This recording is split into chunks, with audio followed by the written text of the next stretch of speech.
Hey, what is up everyone? So the August Sea of Thieves update came out today, and in it had some interesting changes. A lot of stuff we already knew for a while now, but I think it's pretty major, especially with one of the things we're going to be talking about.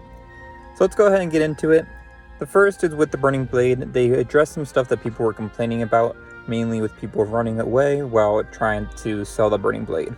Obviously, this kind of goes against the whole being a Reaper and especially having Flameheart's flagship ship, and that just kind of running away from players. It doesn't really look very good for Flameheart, so they decided to change that. So the Burning Blade can no longer be sold if other ships are nearby, and requires a majority vote to pledge or turn in the Burning Blade. I'm a little surprised that it didn't require a majority vote beforehand, because if you think about it, everything else in the game requires a majority vote, whether it's an emissary or doing a voyage or something. So it was always kind of surprising to me that it didn't require a majority vote now, so this is more in line with everything else in the game. Another thing that's changed, which I think is probably for the best, is the Horn of Fair Winds. Now it's guaranteed to be in every Siren Treasury Vault that you do, which to me I think is great because the Siren Treasury Vault I felt like needed a little bit more treasure just to bump it up a little bit more, and I think this will help a lot. And it makes it a lot easier if you actually are looking up trying to find this to know where to go to get it. Honestly, to this day, Season 12 is when this released, so we're about 4 months away, I think, 4 or 5 months that's been out, and I still have not seen one Horn of Fair Winds at all. So I'm excited to be able to finally get to try this out, because it's a little weird having this big tentpole feature of Season 12 and never having actually seen it in the game. Along with this, you'll also find that there's increased spawn for the Horn of Fair Winds in shipwrecks, and it may appear onshore washed up. With these changes to the Horn of Fair Winds, though, they decided to reduce the amount of gold value that it had. I'm not exactly sure how much gold it used to give out. I don't really think this is a big deal because I'm not really looking for this to be like a big thing to earn gold value on. I'm more so just want to play around with it, use it to, make my ship go faster or something. Now getting into the big changes with the Blunderbuss. So we knew about the Blunderbuss changing for about a month now, and they finally have enacted the changes that they were talking about, and I don't know how I feel about this. We'll talk about that in a moment. Let's go ahead and go over what has actually changed. So the knockback effect from the Blunderbuss has increased a good amount, and it now has a wider spread shot. Players are now locked from moving when knocked back, so if you get knocked back by someone shooting the Blunderbuss, you'll no longer be able to move mid-air. So the idea is basically wherever they shoot you from, you go straight backwards. This might make it so that you're a lot easier to target, and we'll talk about that more in a second. Other things they've done with this is they reduced the damage max to 90, so that's saying if every pellet from that shot hits the player, it can only do a max of 90 damage, so it's no longer a one-hit shot with the Blunderbuss. And finally, the Blunderbuss has reduced range. Now obviously it's going to have reduced range no matter what because of the wider spread shot, so the farther you are from the player that you're shooting, the less damage it's going to do, especially now that they've increased that wide spread shot. But also because of the reduced range, even the shots that are in the middle are going to be less effective the further they are away from you. So this is really turning into a more defensive weapon and something that you can use only when they're really up close. Specifically, I'm thinking the situations when you'd use this are when someone's boarded your ship or you're in close range combat, such as, fighting below deck on your ship or something like that.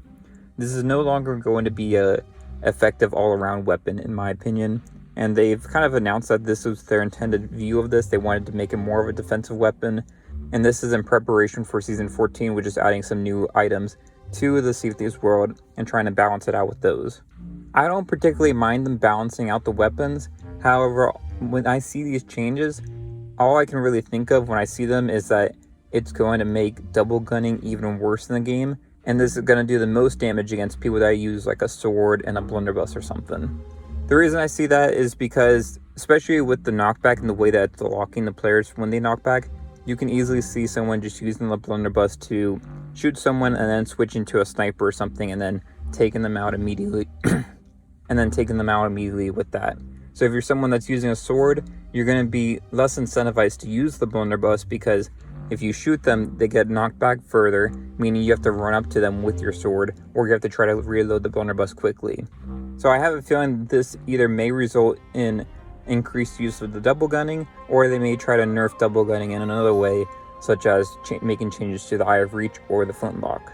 We'll have to wait and see on that because they just buffed the double barrel pistol recently, so I don't know if they're going to really make changes to other guns, but that's going to have to wait and see.